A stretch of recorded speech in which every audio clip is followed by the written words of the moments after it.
ஒரு அழகான பச்சை நிற கிராமம் இருந்தது. அந்த கிராமத்தின் அருகே ஒரு பெரிய காடு இருந்தது. அந்த காடு பலவிதமான மரங்களாலும், மலர்களாலும், சிறிய குளங்களாலும் நிறைந்திருந்தது. அந்த காட்டின் மிகப்பெரிய செல்வம் அங்கு வாழ்ந்த பறவைகள்தான்.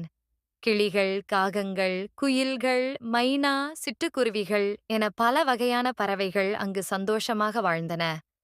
அந்த காட்டில் சிறகு என்ற ஒரு சிறிய சிட்டுக்குருவி இருந்தது. அது மிகவும் சுறுசுறுப்பானதும், பிற பறவைகளுக்கு உதவும் நல்ல மனம் கொண்டதுமாக இருந்தது. தினமும் காலை சூரியன் உதிக்கும்போது சிறகு இனிய குரலில் பாடி மற்ற பறவைகளை எழுப்பும். நாம் எல்லோரும் ஒன்றாக இருந்தால்தான் இந்த காடு பாதுகாப்பாக இருக்கும் என்று அது எப்போதும் சொல்லும். ஒரு நாள் காடுக்கு அருகிலுள்ள மனிதர்கள் பல மரங்களை வெட்டத் தொடங்கினார்கள். மரங்கள் வெட்டப்படுவதால் பறவைகளின் கூண்டுகள் அழிந்தன. பல பறவைகள் பயந்து அங்கும் இங்கும் பறந்தன. சில பறவைகள் தங்கள் குட்டிகளை இழந்து அழுதன. காடு மெதுவாக அமைதி இழந்தது. இதைக் கண்ட சிறகு மிகவும் வருந்தியது. அது எல்லா பறவைகளையும் ஒரு பெரிய ஆலமரத்தின் கீழ் கூட்டியது. நாம் பயந்து ஓடினால் நம்முடைய வீட்டை இழந்து விடுவோம்.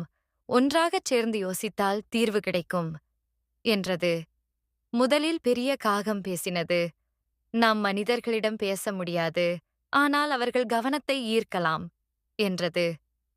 குயில், நாம் அனைவரும் சேர்ந்து இனிய பாடல்கள் பாடுவோம். அவர்கள் நின்று கேட்கட்டும் என்றது. அடுத்த நாள் காலை எல்லா பறவைகளும் ஒன்றாக பறந்து ஒரே நேரத்தில் பாடத் தொடங்கின. அந்த இனிய சத்தம் மனிதர்களை ஈர்த்தது. அவர்கள் வேலை நிறுத்தி சுற்றி பார்த்தார்கள். அப்போது சிறகு தைரியமாக மனிதர்களின் அருகே பறந்து வெட்டப்பட்ட மரத்திலிருந்த உடைந்த கூண்டைக் காட்டியது. மனிதர்களின் மனம் நெகிழ்ந்தது. இந்த காடு இவர்களுடைய வீடுதான் என்று ஒருவர் சொன்னார். உடனே மரங்களை வெட்டுவதை நிறுத்தினார்கள்.